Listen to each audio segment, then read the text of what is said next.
সুপ্রিয় দর্শক, আসসালামু আলাইকুম। আপনাদের সবাইকে স্বাগত জানাচ্ছি এখনকার আলোচনা। আপনাদের সঙ্গে আছি আমি সিরাজুল ইসলাম। দর্শক, দুটো গুরুত্বপূর্ণ খবর আছে। একটা খবর হচ্ছে ইরানের জাতীয় নিরাপত্তা বিষয়ক সংসদীয় কমিটির প্রধান তিনি বলেছেন মধ্যপ্রাচ্য অঞ্চল থেকে খুব শিগগিরই মার্কিন বাহিনীকে বহিষ্কার করা হবে। খুবই গুরুত্বপূর্ণ কথা। যখন ডোনাল্ড ট্রাম্প ইরানকে ভয়ঙ্কর হামলার জন্য হুমকি দিচ্ছেন, তখন ইরানের পক্ষ থেকে এই কথা বলা হলো এবং বলছেন কে? ইরানের সর্বোচ্চ জাতীয় নিরাপত্তা বিষয়ক সংসদীয় কমিটির প্রধান। আর আরেকটা গুরুত্বপূর্ণ খবর জাস্ট এই কিছুক্ষণ আগে এসেছে, এখনো মেইন স্ট্রিম চ্যানেলে আসেনি। সে খবরটি হচ্ছে ইরানের উপর থেকে বেশ কিছু নিষেধাজ্ঞা প্রত্যাহার করেছে মার্কিন অর্থ মন্ত্রণালয়। তার মানে কি? তাহলে কি ইরানের সাথে আমেরিকার খুব দ্রুতই কোনো চুক্তি হতে যাচ্ছে বা সমঝোতা কোনো কিছু হবে? অবশ্য আগেও নিষেধাজ্ঞা প্রত্যাহারের ঘোষণা দিয়েছিল, কিন্তু পরবর্তীতে ডোনাল্ড ট্রাম্প প্রথমে সমঝোতা লঙ্ঘনের বা অমান্য করার ঘোষণা দেন। পরবর্তীতে তো দুই দেশের ভেতরে 13-14 দিন যুদ্ধ হলো। এবার আসলে কি হতে যাচ্ছে? তবে নিষেধাজ্ঞা প্রত্যাহারের ঘোষণা কিন্তু আমেরিকার পক্ষ থেকে দেয়া হয়েছে। এদিকে ওমানের সাথে ইরানের যে হরমুজ প্রণালী ব্যবস্থাপনার বিষয়ে যে আলোচনা হচ্ছিল, সেই আলোচনা চূড়ান্ত হয়েছে এবং চুক্তি হয়েও গেছে এমন কথা বলা হচ্ছে। তবে ইরানের পক্ষ থেকে ভিন্ন কথা বলা হচ্ছে। কি সেই ভিন্ন কথা? এদিকে ইরানের পররাষ্ট্রমন্ত্রী সাইয়েদ আব্বাস আরাকচি শুক্রবার পাকিস্তান সফরে যাবেন। তার মানে বেশ কিছু ঘটনার ভেতরে ঘটছে। আইআরজিসির পক্ষ থেকে ঘোষণা দেওয়া হয়েছে।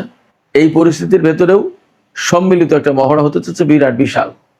আর আইআরজিসির পক্ষ থেকে ঘোষণা দেওয়া হয়েছে তারা নতুন করে নতুন ধরনের জাহাজ বিধ্বংসী ব্যালিস্টিক ক্ষেপণাস্ত্র তারা মোতায়েন করবে আমেরিকার বিরুদ্ধে লড়াই করার জন্য।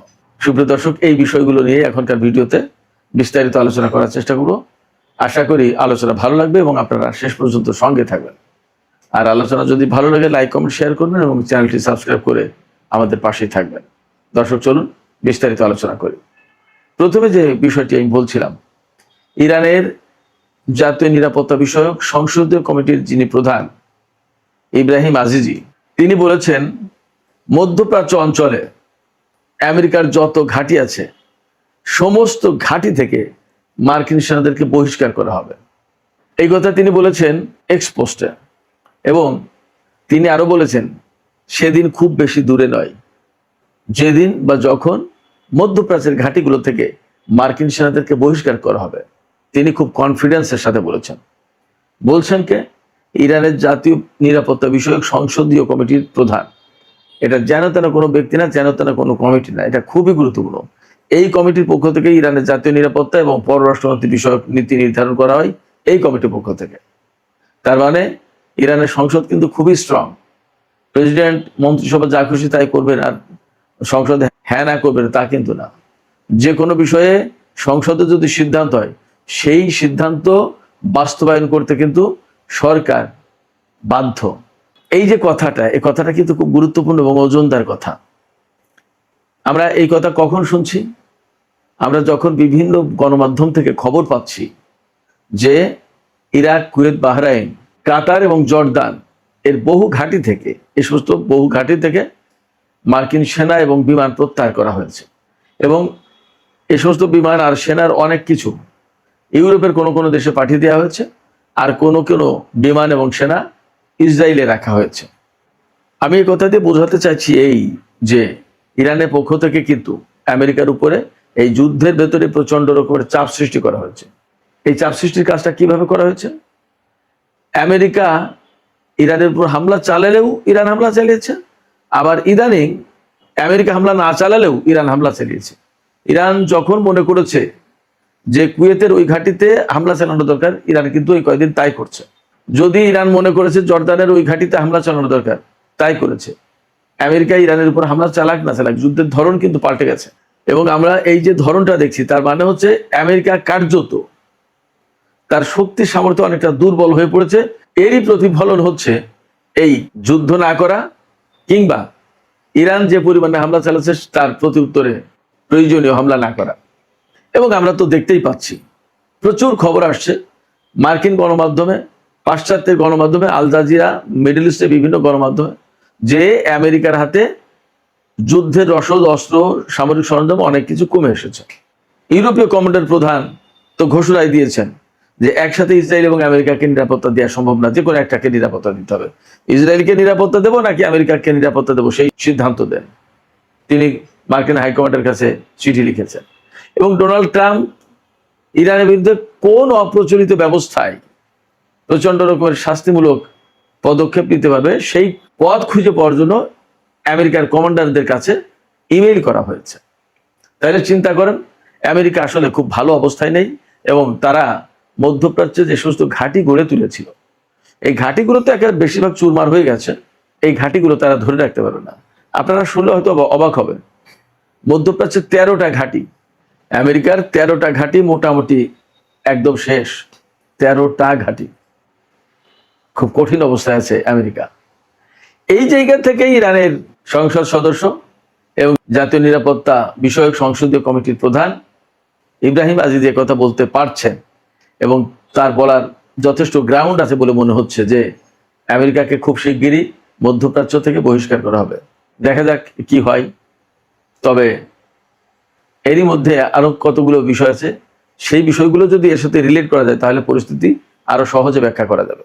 আমি আগেই বলেছি দুটো শিরোনাম। একটা হচ্ছে ইরান জুড়ে বিরাট বিশাল সামরিক মহড়া দিতে যাচ্ছে, নৌবাহিনী, বিমান বাহিনী এবং স্থলবাহিনী সব বাহিনী সংযুক্ত থাকবে এবং যৌথভাবে মহড়া চালাবে। আপনারা চিন্তা করুন, যুদ্ধের ভেতরে সামরিক মহড়া, এটা সাধারণ কোনো ব্যাপার না, অনেক গুরুত্বপূর্ণ ব্যাপার। এবং এই মহড়ায় ইরান অনেক গুরুত্বপূর্ণ নতুন নতুন অস্ত্রের ব্যবহার করবে এবং বিপুল সংখ্যক ক্ষেপণাস্ত্র পরীক্ষা করবে, এমনটা ধারণা করা হচ্ছে, ব্যবহার করবে। অ্যাট দ্য সেম টাইম আইআরজিসির পক্ষ থেকে বলা হয়েছে তারা খুব শিগগিরই এমন জাহাজ বিধ্বংসী ব্যালিস্টিক ক্ষেপণাস্ত্র, এন্টি শিপ ব্যালিস্টিক মিসাইল, এটা মোতায়েন করবে খুব শিগগিরই। কেন মোতায়েন করবে? আইআরজিসির পক্ষ থেকে বলাই হয়েছে যে মার্কিন নৌবাহিনীর বিরুদ্ধে যুদ্ধের জন্য তারা এই ধরনের ব্যালিস্টিক ক্ষেপণাস্ত্র মোতায়েন করবে। তার মানে হরমুজ প্রণালী এলাকায় আমেরিকা যে অবরোধ আরোপ করে রেখেছে, এই অবরোধ ভাঙবে সামরিক উপায়ে ইরান। তার আগের খবর কি? তার আগের খবর ছিল আমেরিকা যে ভারত মহাসাগর বা ওমান উপসাগর এলাকায় যে সমস্ত জাহাজ মোতায়েন করেছে, সেই সমস্ত জাহাজ থেকে ক্ষেপণাস্ত্র ছোড়ার মতো ক্ষেপণাস্ত্র আমেরিকার হাতে নেই। তাহলে কি দাঁড়াচ্ছে? তাহলে দাঁড়াচ্ছে যে আমেরিকা আসলেই তারা অস্ত্র এবং সামরিক সরঞ্জামের ঘাটতিতে পড়েছে।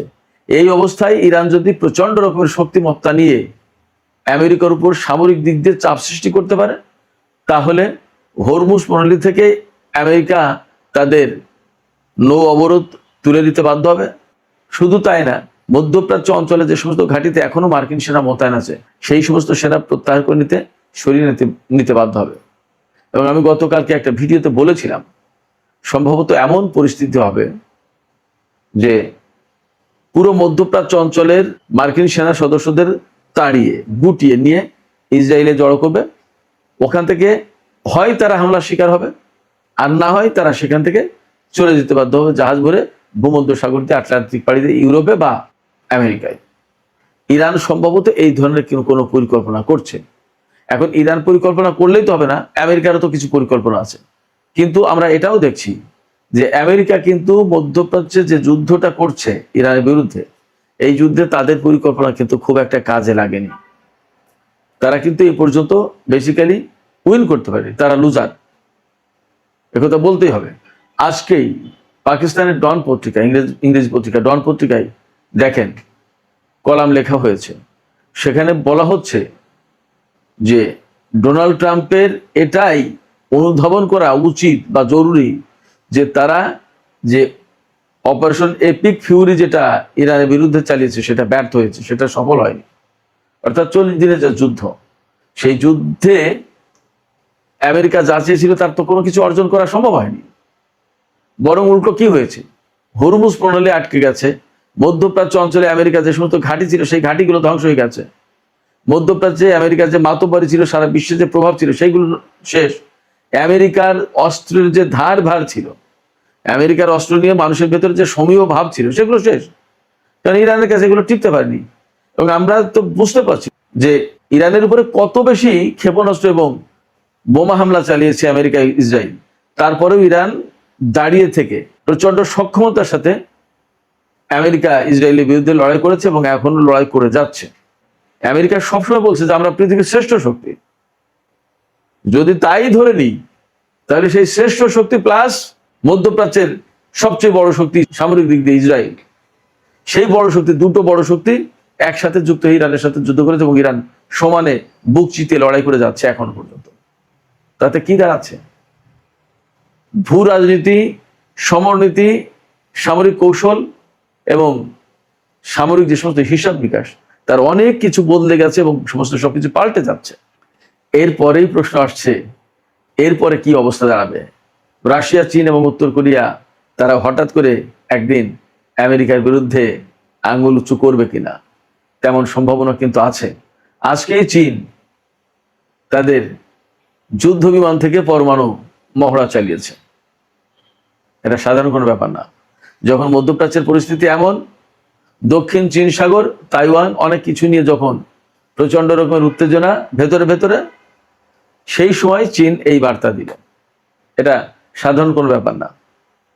সেক্ষেত্রে মধ্যপ্রাচ্য থেকে আমেরিকা আসলে খুব সংকটের ভেতরে হয়তোবা চলে যেতে বাধ্য হবে। তবে এর ভেতরে খবর আসছে, আমি শিরোনামেই বলেছি যে ইরানের উপর থেকে নাকি আমেরিকার অর্থ মন্ত্রণালয় নিষেধাজ্ঞা প্রত্যাহার করেছে বেশ কয়েকটা।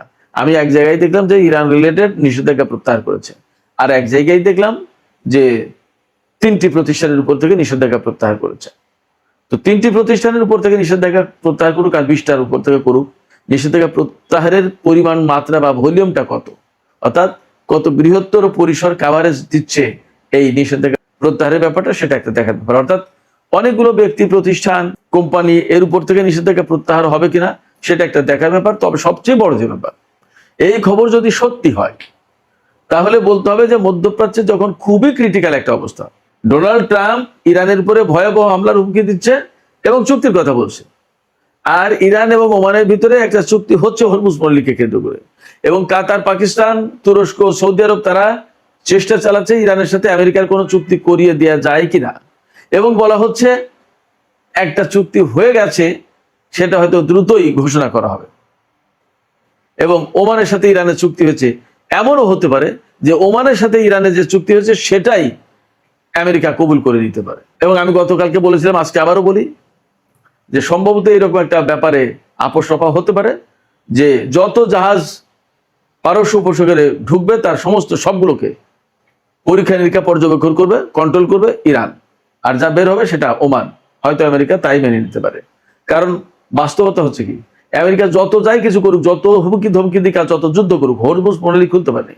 তারা এসেছিল ইরানের সরকার পরিবর্তন করতে, তারা এসেছিল ইরানের পরমাণু স্থাপনাগুলো সব ধ্বংস করতে, তারা এসেছিল ইরানের সামরিক বাহিনীকে ধ্বংস করতে, ইরানে একটা সরকার প্রতিষ্ঠা করতে নতুন।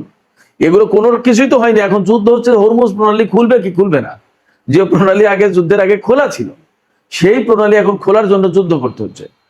বাট আজ 5 মাস ধরে যুদ্ধ করেও সে প্রণালী খুলতে পারেনি। এই অবস্থায় একটা চুক্তি করে এখান থেকে বাণিজ্য নিয়ে হয়তো সরে পড়ার একটা ব্যবস্থা করার চেষ্টা করছে আমেরিকার সরকার। এছাড়া তার সামনে বিকল্প নেই, লাভ হবে না খুব একটা, যা পরিস্থিতি দেখা যাচ্ছে।